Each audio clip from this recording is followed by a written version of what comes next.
Live from our studios at One Television Plaza, this is your Mid-Ohio Valley Morning Brief.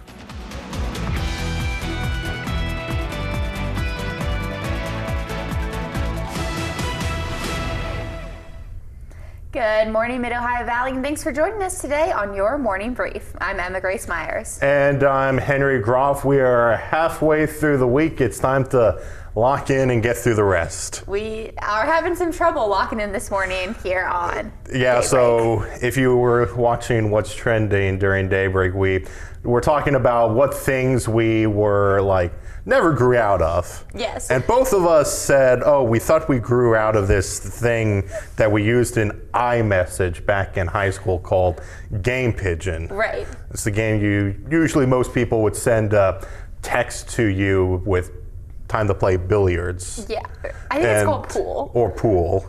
Yes. And now this morning we are having a little tournament on who's better at mini golf in that app. And so unfortunately, I've lost. I don't know what the score is. I guess I can just whip out my phone and see who's winning between Emma Grace and Austin. That's what we were doing before the show started. It doesn't let me know. Oh, I'm winning according to our director. Because you can only have two people, so right now it says that I'm not allowed to play. Yeah, you're not. You lost. You started off cocky and you lost.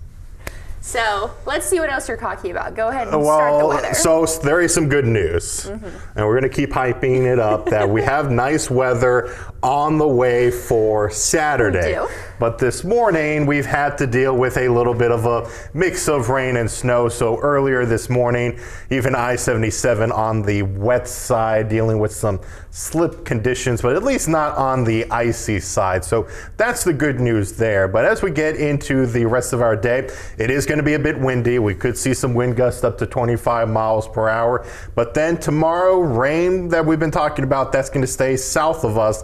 And Friday and Saturday are going to be some fantastic days to enjoy. So sustained winds today, we'll see that increasing to 10 to 20 miles per hour. Again, some gusts up to 25. And then into tonight, those winds do quiet down, but that's thanks to a cold front passing by. So this afternoon, we get to see some partial clearing up into the 50s.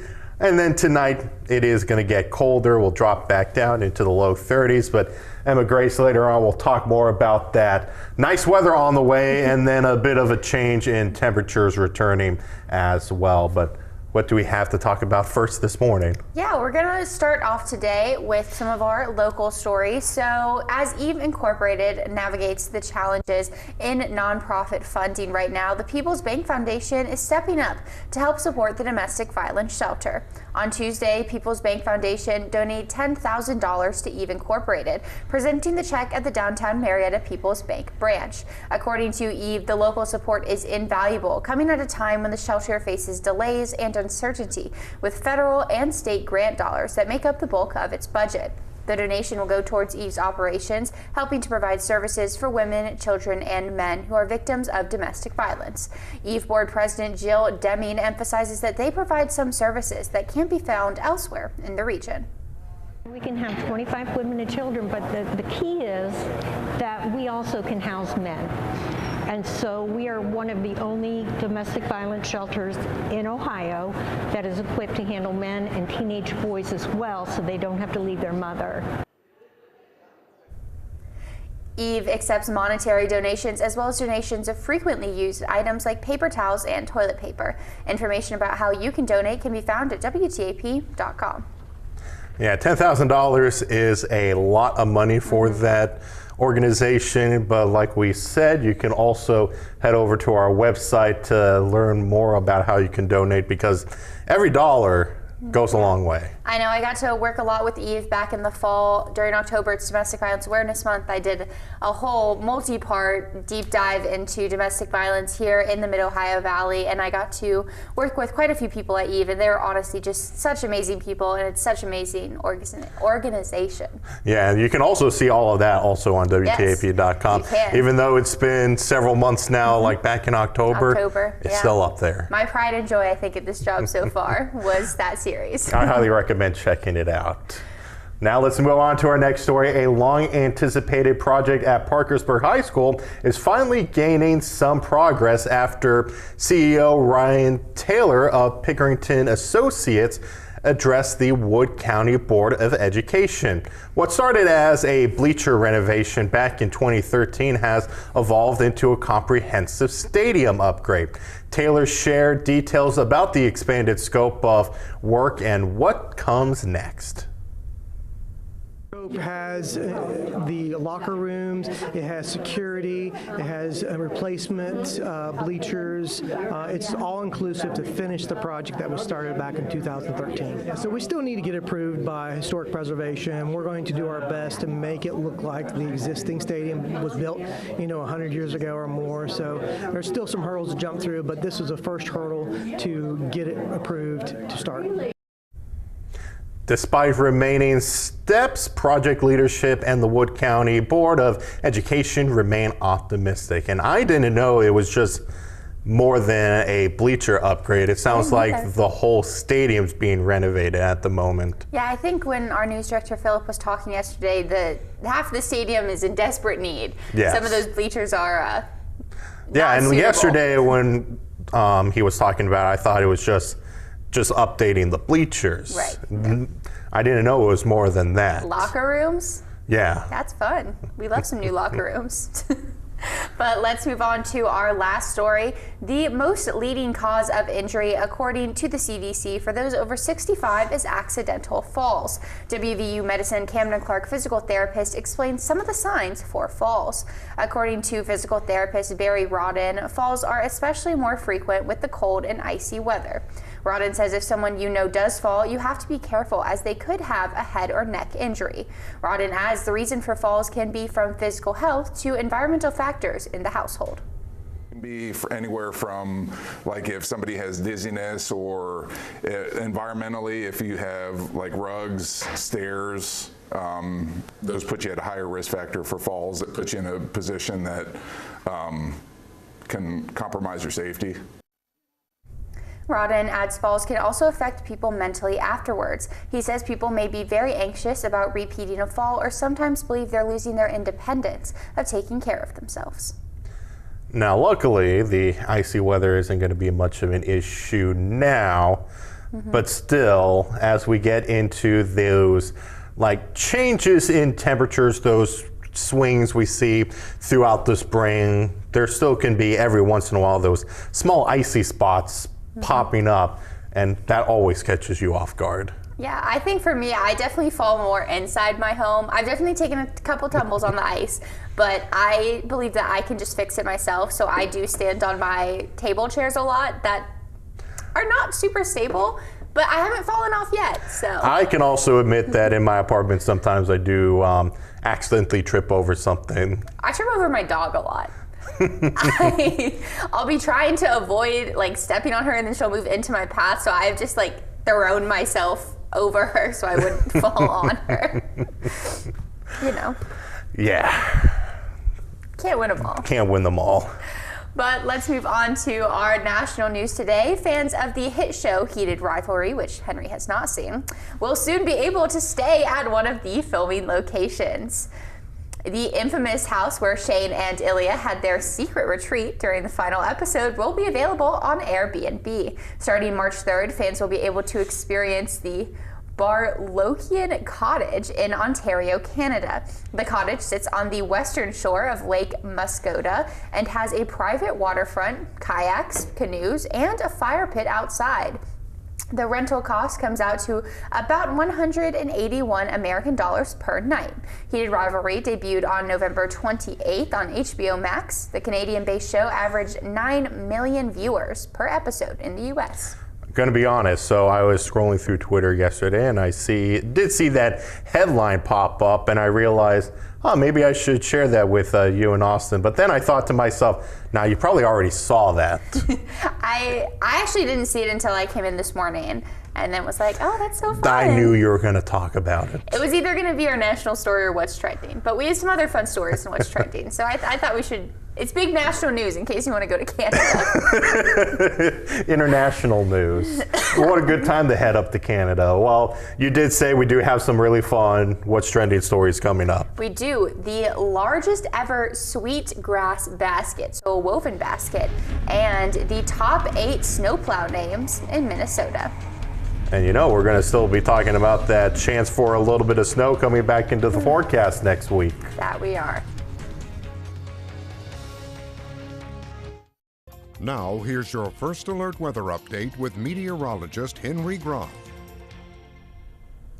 So we are halfway through the week now, and we are going to start to see some really good weather coming back to the Middle Ohio Valley, especially moving into Friday. But this morning we've been dealing with a mix of rain and snow showers, but luckily that is going to be moving out of the way, especially heading into our afternoon. So we'll start to see a little bit more sunshine coming back around. A bit of a dip in temperatures going into Thursday, dropping down to those mid-40s.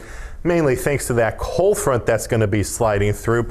So today we're just going to wait for those snow showers and rain showers to move out of the way. Then into the afternoon we get that decrease in cloud cover, and then we hit those 50s. Going into Saturday, looking at those 60s coming back around, and then it is going to get colder going into the start of March.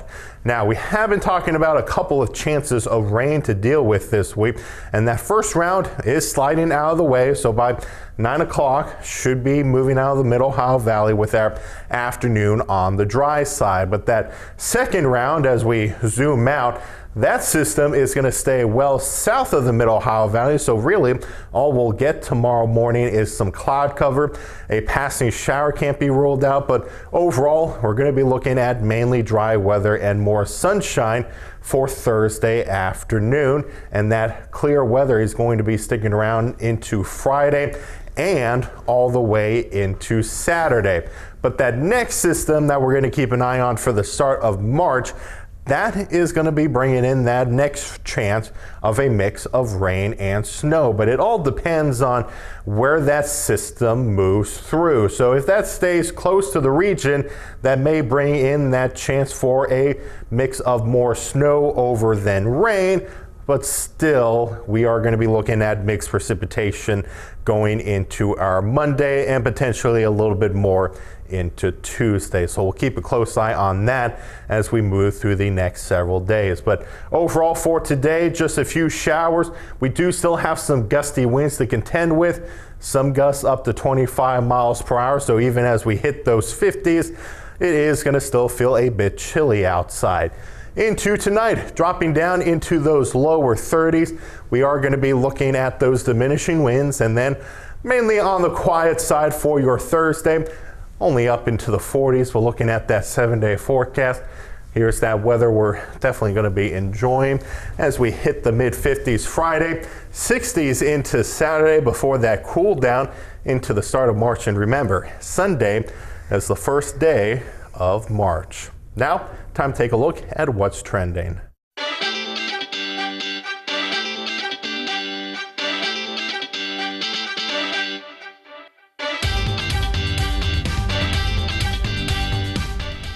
Well, that I mentioned that March is almost here. We still need some more signs that spring is on the way. And do we have any of that for what's trending?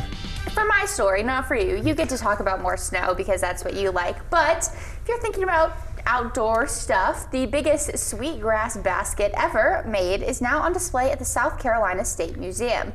Meet Big Percy. This work of art is 11 feet around and 5 feet tall and weighs 75 to 80 pounds. Corey Alston is the creator of Big Percy. It took him a year, February of 2025 to February of 2026, to finish the huge basket, and he says it's a first for him. The tradition of crafting sweetgrass baskets dates back to 300 years in South Carolina's Low Country, where enslaved West Africans used the skills to create the baskets. The tradition continues today with Gula artisans creating and selling the treasured baskets in downtown Charleston. That looks pretty cool. Yeah, I know in Charleston, it's been a while since I went in high school, but they make a lot of really cool things with the sweetgrass, and I actually don't know where it is now, a rose that had been folded out of sweetgrass. Nice. Yeah, I thought so. Yeah, and again, you said it was like close to 80 pounds. 80 pounds, yeah. You're not carrying that basket anywhere around. Especially not with anything in it. Well, let's move on to, well, talking about winter, because while the Mid-Atlantic and the Northeast dig out from the winter storm, well, Minnesotans are no strangers to all of that. It can snow a lot during each winter. I don't know why I stuttered across that. Well, anyway, so much so that the state's Department of Transportation holds an annual contest for people to create nicknames for their favorite snowplow in their district. Official announced the 8 winners on Tuesday. Music and pop culture references typically get prime billing for the plow contest. Some of this year's winning names include Or for Sleet's Sake. How would you say that one? Oh, for sleet's sake. Oh, brother, where art plow? And The Life of a Snow Girl. I'm not a big fan of The Life of a Snow Girl. You know, I do like Taylor. I didn't love that album. I'm gonna be honest. I don't know. I think we all need a little bit of a break from Taylor Swift. Who would you suggest in her stead? Sabrina Carpenter. Sabrina Carpenter. If you could name a snowplow, do you have any suggestions? I don't know. Because everybody that always submit names, they're really creative. I feel like we should come up with a Sabrina one. Like, short and sleet. Short and sleet, that's a not good terrible. one. I don't know, something with espresso. Express snow. Maybe. I don't know, That's we'll not a think on good it. one. It's not, We'll think about it's it. not our strong suit. But speaking of thinking, Let's talk about some fun facts about today's Daybreak Trivia. let us. Our question was, who did Muhammad Ali beat to get his first world title? And the answer was Sonny Liston. So 22-year-old Cassius Clay, now known as Muhammad Ali, shocked odds makers by dethroning world heavyweight boxing champion Sonny Liston. Former champ Joe Louis called it, quote, the biggest upset in the history of boxing. The dreaded Liston was an 8-1 favorite. However, Clay predicted victory, boasting he would, quote, float like a butterfly, sting like a bee, and knock Liston out in the 8th round. Ali needed less time to make good on his claim with a 7th round technical knockout. I did not know that. But then again, I don't watch a lot of boxing. Did you recognize the phrase at least? Float like a butterfly, sting like a bee? Yes. Okay, well that's good. I've heard about that many, many times, but in my world, I do not watch a lot of boxing. Instead, like probably the last boxing match I've ever watched, embarrassingly, was the Was it the Logan Paul Mike Tyson fight? on Netflix. Yeah. And after I watched that, I went, yeah, maybe I'm good. I don't need to watch that I again. like good boxing, but that was not good That's boxing. not. Yeah, you know what? Technically, was that boxing? So maybe I never watched boxing in the first place. True. Who knows? But thank you, everyone, for joining us today for the morning brief. He's Henry Grof. I'm Emma Grace Myers. We'll see you again at the noon.